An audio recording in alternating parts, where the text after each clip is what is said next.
자,1호 총선 공식 선거 운동이 오늘 0시를 시작됐습니다. 코로나19라는 초유의 사태와 이로 인한 경제대책, 전례 없는 위성정당 출연이라는 변수들이 유권자 표심에 어떤 영향을 미칠지 주목되고 있습니다. 네, 총선을 코앞에 두고 실언과 막말 실수도 이어지고 있는데요. 두 분과 함께 내용 좀 자세히 짚어보도록 하겠습니다. 현근택 더불어민주당 선관위 대변인 그리고 조청래 여의도 연구원 부원장 자리하셨습니다. 네, 어서 오십시오. 안녕하십니까? 안녕하세요. 예, 오늘 0시를 기해서 21대 총선 선거운동이 시작됐습니다. 오늘 아침 제가 출근길에 봤더니 지하철에 역사 앞에 나와서 이제 본격적으로 이렇게 옷도 입고 기호도 받고 후보자 이름도 나와서 이렇게 했는데 예전과 좀 다르다는 느낌 확 받았거든요. 뭐 구호나 로고송 이런 건 아직 없어요. 그러니까 좀 조용한 분위기인데 이런 분위기가 어떤 전반적으로 나중에 있을 선거 표심에 어떤 영향을 좀 미칠 거로 보십니까? 예전에 이제 선거운동 되면 아침 되면 막 구호 틀어놓고 음악 틀어놓고 율동하고 이러잖아요. 그렇게 못하는 분위기죠. 지금 다들 힘든 국면이기 때문에 그렇게 하면 당연히 이제 뭐 지금 굉장히 힘든 상황인데 그럴 때냐라는 얘기가 나온 것 같아서 어쨌든 선거는 조용하게 갈 수밖에 없을 것 같아요. 그러니까 음악이라든지 율동이라든지 이런 건 크게 못할 것 같고요. 그럼 아마 조용조용하게 선거를 한다 그러면 당연히 정치 신인들이 이름을 알릴 방법이 없어지지 않느냐. 굉장히 그런 부분이 제가 보기 때문에 염려가 됩니다. 그러면 결국은 SNS상이라든지 아니면 온라인상에 할 밖에 없는데 그걸 다 보는 건 아니거든요. 그렇죠. 그렇게 본다 그러면 아마 정치 현역이라든지 아니면 좀 이름이 알려진 분들은 그래도 조금 괜찮을 텐데 이게 새롭게 진입하려는 분들한테는 많이 좀 어렵지 않겠느냐라고 보고 있습니다. 정치 신인들은 좀 어려울 것 같다 이런 말씀이셨습니다. 어떻게 오늘 아침 출근길을 보셨을 텐데 예전과 많이 달라졌습니다. 네. 지금 국민들은 사실은 선거에 관심이 없어요. 코로나19에 다 온통 관심이 가 있고 그다음 하루하루 먹고 살기가 힘드니까 우리 정치권에서 선거운동 하시는 분들도 국민들의 눈높이에 맞는 선거를 할 수밖에 없는 그런 상황이라고 봅니다. 예. 제가 앞서서 이제 소개를 해드릴 때 현근택 대변인을 선거대책위원회 이제 대변인으로 이제 직함이 바뀌셨는데 네. 선관위 대변인이라고 또 실수를 해서 말씀을 드렸습니다. 이 부분 선거대책위원회 대변인이라는 거 다시 한번 좀 정정해서 말씀을 드리고요. 공식 선거운동 0시를 기해서 이제 시작이 된 만큼 각 당 움직임이 굉장히 바빴습니다. 앞서 저희가 리포트를 통해서도 움직임을 따라가 보면서 네네. 보여드렸습니다. 이낙연 위원장은 종로 마트를 찾아서 시민들을 만났고요. 황교안 대표 같은 경우에는 광화문 광장에서 기자회견을 열면서 이번엔 꼭 승리를 하겠다라는 좀 강한 의지를 좀 내비쳤습니다. 각 당의 선거 전략이 굉장히 좀 다릅니다. 아무래도 지키려는 당과 빼앗으려는 당의 분위기는 다를 수밖에 없을 것 같은데 어떤 전략이 좀 더 먹힐 거다라고 좀 예상을 하십니까? 일단 황교안 대표가 뭐 광화문에서 이 정권 심판하겠다 하는 거는 이제 본인의 일단 지역구이기도 하지만 그동안 이제 광화문에서 계속 뭐 태극기 집회를 하면서 정권 심판을 얘기했기 때문에 그 연장선상이라 보고요.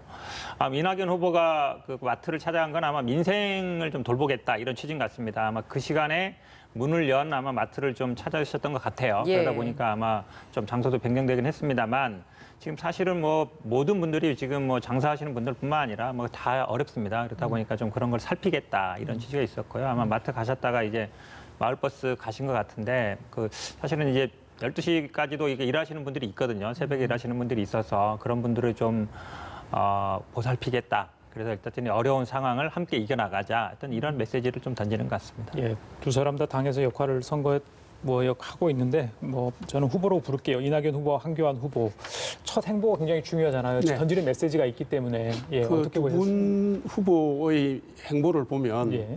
이번 총선의 프레임이 다 보이고 당의 그렇습니까? 전략이 다 보입니다. 예, 어떤 의미로 해석하십니까? 황교안 대표께서는 어젯밤 11시 40분에 광화문 광장에서 출정식을 하셨는데요.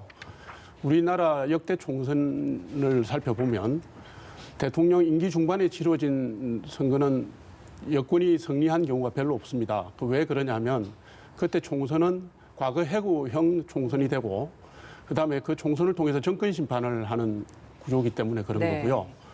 어제 이낙연 후보께서 국민 고통을 앞세우시고 마트에 가신 것은 바로 그 정권 심판의 프레임을 회피하고 미래 권력 대결로 그림을 만들기 위해서 가신 거라고 저는 판단합니다. 그래서 그 두 분의께서 내세우신 프레임에 따라서 이 선거가 특징 지어지고 저는 결국에는 코로나 대응이라든가 경제 실정을 초래한 이 정권에 대한 심판으로 기결될 거다 이렇게 판단하고 있습니다. 예.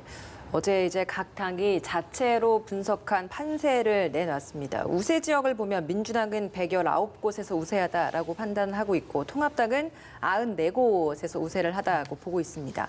경합 지역 같은 경우에는 민주당이 67곳, 통합당이 58곳. 목표 의석은 사실 좀 조금은 차이가 있습니다만 네. 각각 다 이제 다릅니다. 민주당은 140석, 통합당 같은 경우에는 130석인데 이 목표 달성이 사실 어느 정도의 좀 가능성을 어느 정도로 보고 잡은 것인지 이것도 궁금합니다. 이게 아마 지역구만 말씀하시는지 아니면 전국을 말씀하시는지 모르겠는데요. 아마 저희 당에서는 대략적인 지역구에서는 130석 정도 목표로 하고 있고 그다음에 비례에서는 뭐 17석에서 20석 그러면 이제 일당이나 뭐 과반 정도 하는 예. 정도는 이제 목표로 잡고 있는데 저는 아마 뭐 지난번에 아마 선거가 가장 크게 의석이 차이 날 때는 아마 호남 지역이 아니겠는가라고 봅니다. 저희들이 지난번에 28석 중에 3석 얻었거든요. 근데 호남에서 아마 많은 부분을 탈환할 수 있을 것 같고 그다음에 이제 다른 지역에서는 거의 수성한다 그러면 저희들 어떤 지역구 지난번에 110석이었거든요. 그럼 한 20석 정도를 더 늘릴 수 있겠다라는 게 잡고 있는데 그렇다고 해서 저희들이 뭐 이렇게 지금 말씀처럼 뭐 우세 지역이 많고 이렇기 때문에 자만하지 않고 어쨌든 이 어려운 상황을 국민과 함께 이겨나가겠다. 그래서 국민들의 어떤 지지를 받겠다. 이런 기본 자세로 임하고 있습니다. 예. 어떻게 보십니까, 부원장님? 지금의 어떤 지지율의 상황을 그대로 이제 13일 뒤에 어떤 총선 결과로 반영시킨다면 통합당 글쎄요 어떻게 될지 결과를 모르겠는데 지금 분위기가 당내 분위기가 어떤지 좀 궁금해요, 사실. 4년 전인 2016년도 총선 때요. 20대 총선 때 사실 총선 한 달 전에 민주당이 받았던 지지율이 25% 수준인 여론조사 결과가 있습니다. 실제로 총선 전에 나타나는 여론조사 결과는 바로 결과로 표심으로 그대로 연결되지는 않거든요. 많은 변동이 있습니다. 저희가 2016년도 총선 때 104석을 지역구에서 얻었습니다. 그런데 안을 살펴보면 당시에 수도권 121석 중에 우리 당이 가져온 게 35석밖에 안 되고요. 그다음에 부울경, 영남에서 일례로 부울경에 40석 중에서 저희가 13석 정도를 무소속과 더불어민주당에게 내줬습니다. 그래서 저희가 엄중한 우리 민심을 받들어서 수도권에서 한 50석, 그다음에 부울경을 축으로 한 영남권에서 저희가 국민들로부터 선택을 받는다면 저희는 지역구 130석 플러스 미래한국당이 20석 정도 20석. 하면 과반이 가능하다고 계산하고 있습니다. 예. 예. 가장 주되게 표를 좀 많이 가져올 수 있는 곳을 그러면 일단 부울경을 기점으로 좀 보고 계신 거예요? 부울경 지금 수도권 121군데도 그렇고요. 예. 부울경도 그렇고요. 그다음에 충청권 일부에서도 저희는 가져올 수 있다고 생각하고 있습니다. 예, 알겠습니다. 근데 사실 이번 총선이 기존 선거와는 굉장히 좀 다른 부분이 있는 것이 코로나19 사태 속에서 이루어지는 네. 선거라는 점인 것 같습니다. 예. 현역 의원들에게 좀 많이 유리하고 신인들에게는 좀 불리한 게 아니냐. 그리고 의원들 사이에서도 빼앗으려는 그 후보들 같은 경우에는 접촉면이 확실히 좀 줄어들다 보니 더 불리한 게 아니냐. 여러 가지 좀 분석들도 있던데 좀 이번에 이 코로나19 사태가 좀 어느 정도 좀 영향을 줄 거라고 예상하세요? 전체 그림으로 보면은 총선에 그다지 좋은 영향은 못 미칠 거라고 봅니다. 아까 우리 현 대변인께서도 말씀하셨지만 신인들에게 다 어렵고요. 그런데 이게 코로나가 장기화되면서 사실 재난으로 인한 위기관리 프레임이 뜨고 그러다 보니까 한 달 전하고 지금하고 양당이 입는 영향력도 크게 차이가 납니다. 그래서 사실 굉장히 어려움을 겪고 있는 측면이 있고요. 그런데 어찌됐든 지금 코로나19가 금방 끝날 거라고 보는 사람은 없지 않습니까? 예. 장기화되면서 우리 서민들, 자영업자들 민생이 굉장히 파탄이 나고 있고 그로 말미암아서 경제적 불황이 장기화되면 결국 이것도 코로나에 대한 부실 대응뿐만 아니라 경제 관리에 대한 그 부실 관리로 인해서 저는 정권 심판으로 결국은 기결될 거라 이렇게 봅니다. 예. 예. 자, 선대위 대변인이신데 네. 당은 어떻게 보십니까? 지금 코로나19에 대한 국민들 정부가 참 잘하고 있다. 그래서 이게 표심에 민주당으로서는 좀 유리하게 좀 작용할까 이렇게 보십니까? 어떻게 보세요?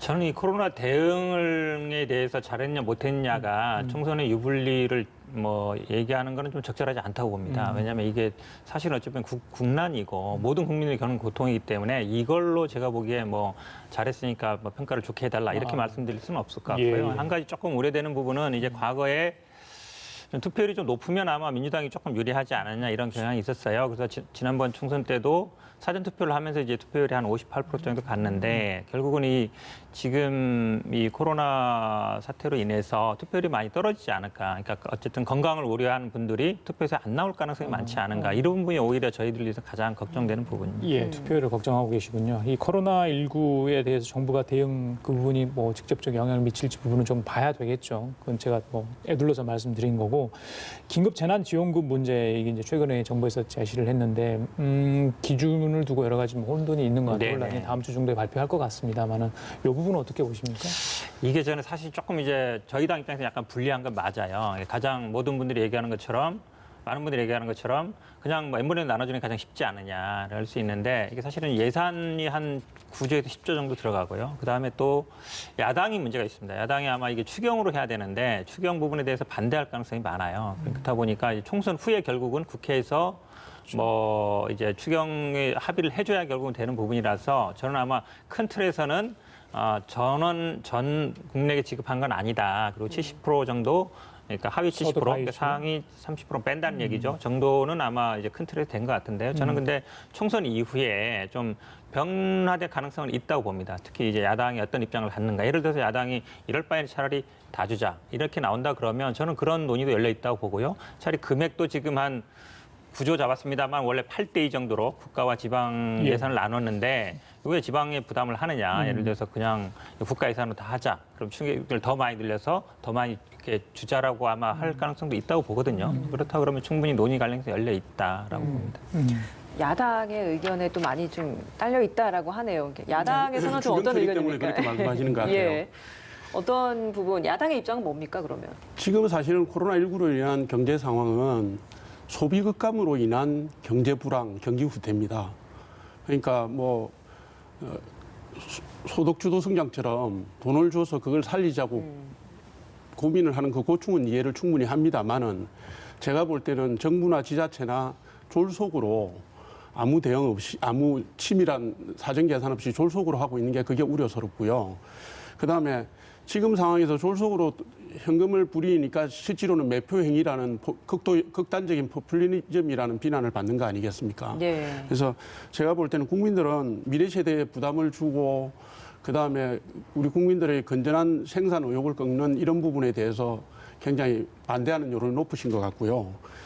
제가 볼 때는 지금 전국적으로 보면 코로나19로 인해서 고통받는 자영업자나 우리 서민 대중들의 그 현실을 치밀하게 꼼꼼히 파악하면 그걸 데이터베이스에서 맞춤형으로 돈을 줄 수 있는 그런 상황이 있을 수 있다고 봐요. 그래서 쉬운 방법보다는 좀 더 장기적인 정책 대안을 만드는 데 좀 주력을 해 주셨으면 정부도 그렇고 여당도 그렇고 그렇게 제가 바랍니다. 그 부원장님, 통합당은 총 240조 규모의 비상경제대책 했잖아요. 그러니까 액수로만 보면 정부가 제시한 안보다 훨씬 많거든요. 네네. 유권자들은 좀 혼동할 수 있을 것 같아요. 혼동하실 수 예, 있죠. 예. 그런데 어떻게 좀 해석을 해야 됩니까? 저희가 주장하는 내용은 우리 국민들의 생산 의욕을 고취시키고 실제로 경제의 펀더멘탈이 돌아가게 하는 부분에다가 맞춤형으로 주자는 것이지 지금 1인당 뭐 70%에게 1인당 100만 원 주자, 80만 원 주자, 70만 원 주자 현금으로 해서 억지로 부양하는 걸 반대하는 거거든요.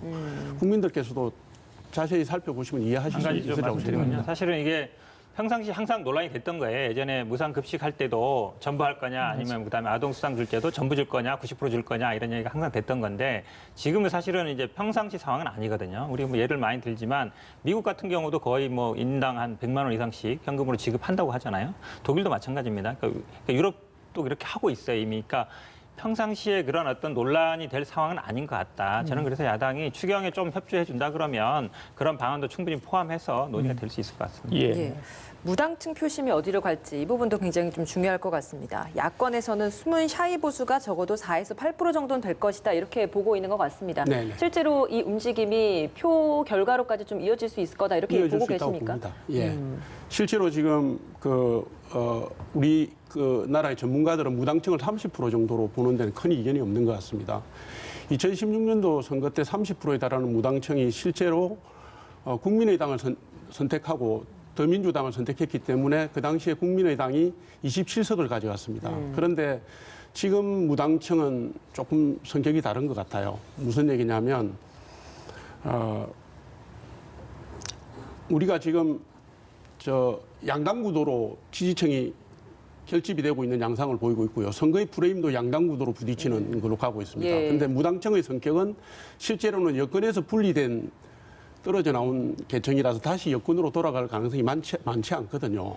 그래서 이 중도층으로 빠진 층들이 결국에는 정권 심판론으로 합류가 될 거다라고 판단하기 때문에 그게 샤이 보수의 표로 4%에서 8%로 계산하는 그럼 것 같습니다. 보시기에는 지금 무당층의 지지 그 수치가 많이 올라간 것이 민주당 측에서 빠진 수치가 그렇습니다. 그쪽으로 간 예. 것이다. 저는 그렇게 봅니다. 예. 네, 말씀하셔야 될 것 같아요. 탄핵 전에 빠져나갔던 층이 예. 글로 가다가 다시 올라타지 못하고 다시 돌아오는 중간에 또 있는 알겠습니다. 계층이라고 봅니다.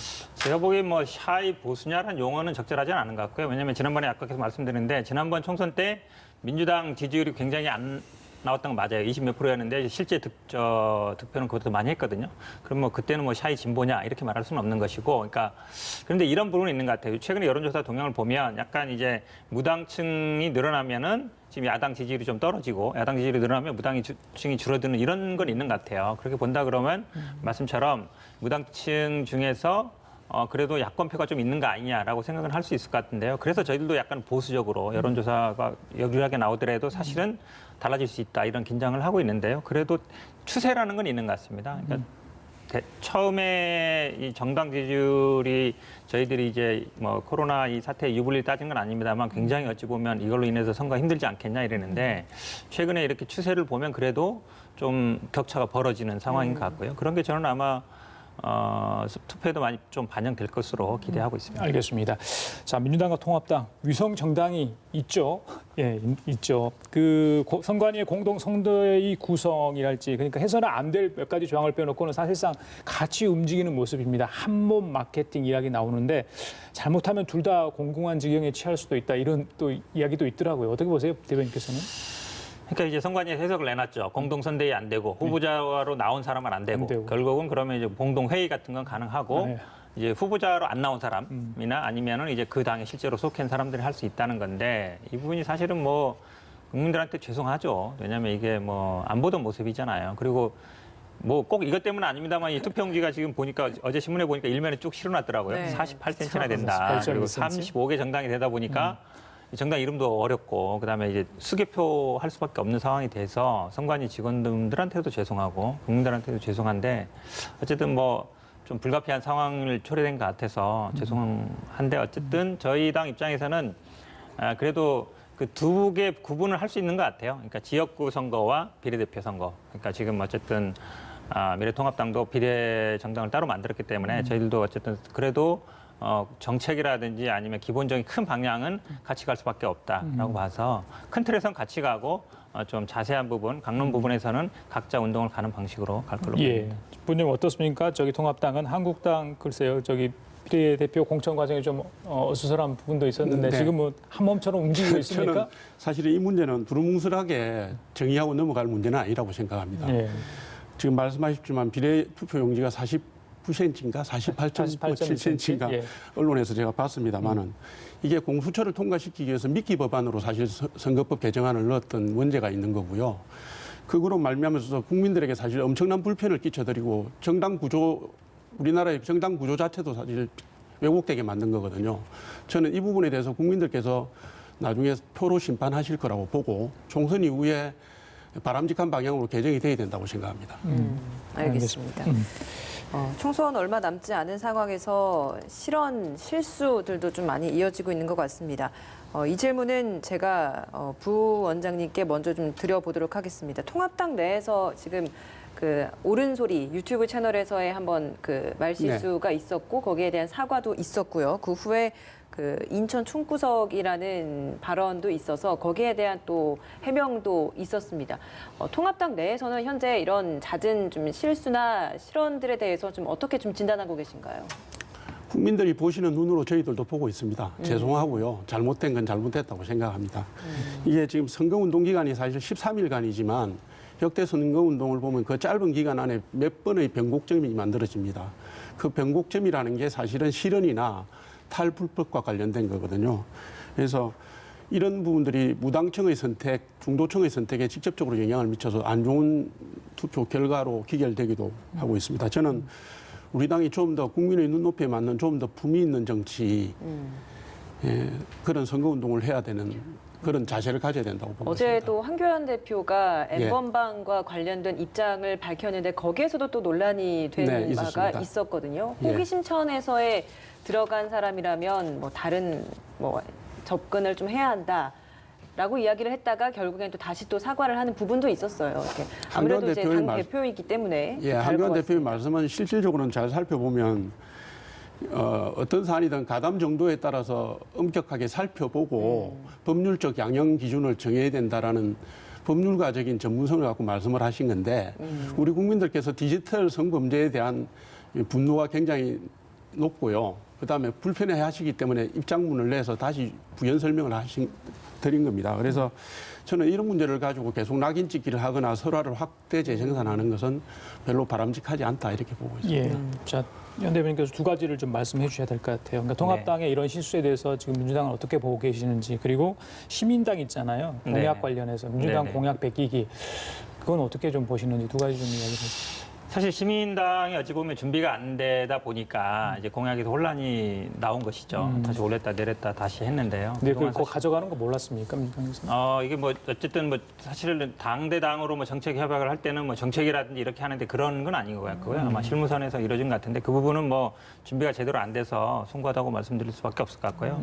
근데 지금 황교안 대표의 발언을 단순히 뭐 그거를 뭐 설화라 말씀하시는데 저는 아마 굉장히 인식에 큰 문제가 있다라고 봅니다. 왜냐하면 지금 그동안 이거에 대해서 별로 이분이 법률가로서 나오신 분이 아니에요. 뭐 검사라든지 판사 입장에 나온다 그러면 그래도 아마 이런 분 말을 못 할 겁니다. 지금 분위기에서. 왜냐하면 그동안 그런 판단에 의해서 처벌을 굉장히 경하게 됐단 말이죠. 거의 벌금이나 집행유예로 빠져나가고 처벌 안 되는 분이 80% 이상이었고. 근데 이번에 모든 분들 처벌해라, 모든 분들 공개해라는 게 500만 이상 나오는데 거기에 대해서 지금 돈 내고야 들어가는데 어떻게 호기심으로 들어갈 수 있겠습니까? 기본적인 제가 보기엔 인식 판단에 문제가 있는 것이다라고 보고요. 지금 앞에 말씀 잘하셨지만 선거 굉장히 짧습니다. 그러니까 한두 가지 발언에 굉장히 영향받거든요. 특히 이제 뭐 인천 이런 발언이라든지 예전에 지방선거 때도 뭐 이부망천 발언으로 굉장히 이제 비난을 많이 받았는데 저는 아마 뭐 이 지도부에서 이런 거에 대해서 좀 인식을 하지 않으면 저는 이 사실은 말씀처럼 무당층 그러니까 수도권은 지난번에도 보면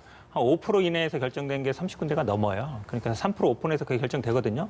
지난번에는 국민의당이 있어서 그나마 좀 어느 정도 양쪽 표가 좀 갈렸는데 지금은 그렇지 않습니다. 지금 1대1로 붙는 상황이기 때문에 제가 보기에는 뭐 1%, 0.5% 이내에도 결단할 수가 있어요. 판단할 수가 있는데 그렇게 본다 그러면 아마 좀 불리한 요소로 작용 시작하는 국면인 것 같다라고 봅니다. 예, 그 투표용지 인쇄하기 전까지 아직까지 후보 단일화 여부는 남아 있습니다. 근데 지금 분위기로 봐서는 사실 정의당의 당대당 통합까지는 하고 싶지 않아 할 것 같은데 그럼에도 불구하고 이제 지역구 내에서의 후보들 간의 정의당 후보들과의 단일화 여지는 아직까지 남아 있는 거죠. 그러니까 정의당이 원하지 않는 게요. 민주당도 아마 당대당 통합은 없다라는 게 저희들 공식 입장인데 아마 지금 두세 군데 정도가 얘기되는 것 같습니다. 지금 심상정 지역구랑 그다음에 창원 성산 여영국 지역구 그다음에 인천 연수 정도 지역인 것 같은데요. 근데 아마 제가 보기에는 뭐 후보들끼리 하는 거는 뭐 본인들이 판단하는 문제지만 민주당 입장에서는 굳이 그럴 필요 없다라고 보고 있고요. 왜냐하면 예전에는 이 지역에 민주당 나오신 저희 후보들이 어찌 보면 지지율이 뭐 이렇게 높지 않았는데 지금은 거의 비슷하게 나오거든요. 그리고 꼭 정의당으로 단일화하는 방법은 없다라고 보고 있고 지금 아마 창원 성산 같은 경우에는 아마 민주당이나 저희 당이나 아니면 정의당에서 나온 분들이 다 이제 민주노총 출신들이에요. 그러니까 민주노총에서 아마 단일화를 요구는 같은데 예. 방식이 아마 모르겠습니다. 예전처럼 아마 뭐 여론조사를 할지 모르겠지만 현재까지는 당대당이라든지 아니면 후보자들끼리 공식적으로 단일화 논의는 현재는 없는 걸로 알고 있습니다. 예. 아마 이게 논의가 된다 그러면 말씀처럼 4월 6일에 아마 투표용지인데요. 그 전에 네. 돼야 되는데 과거처럼 이게 뭐 예를 들어 원로라든지 아니면 지역에서 이렇게 중재하는 분들이 단일화할 가능성은 높지 않은 것으로 보고 있습니다. 예, 통합당 같은 경우에는 지금 무소속 후보들과의 단일화가 아무래도 가장 쟁점일 네. 것 같거든요. 네. 이 부분 좀 어떻게 진행되고 있습니까? 그거는 후보 간에 지금 진행이 되고 있기 때문에 중앙당이 개입할 사안은 아니라고 보는 것이고요. 어떤 형식이든지 간에 지금 우리 당은 기존에 진행해왔던 통합의 물줄기를 계속 유지해서 자유우파가 한 가지로 쭉 서는 방향으로 가는 그 방침은 견지를 하고 있습니다. 그런데 예. 무소속 후보와의 관계에서의 단일화를 당이 나서서 주선할 그런 상황은 아니고요. 예, 알겠습니다. 예, 자, 지금까지 현근택 더불어민주당 선대위 대변인, 조총래 여의도 연구원 본장 두 분과 함께했습니다. 오늘 말씀 잘 들었습니다. 고맙습니다. 감사합니다. 예.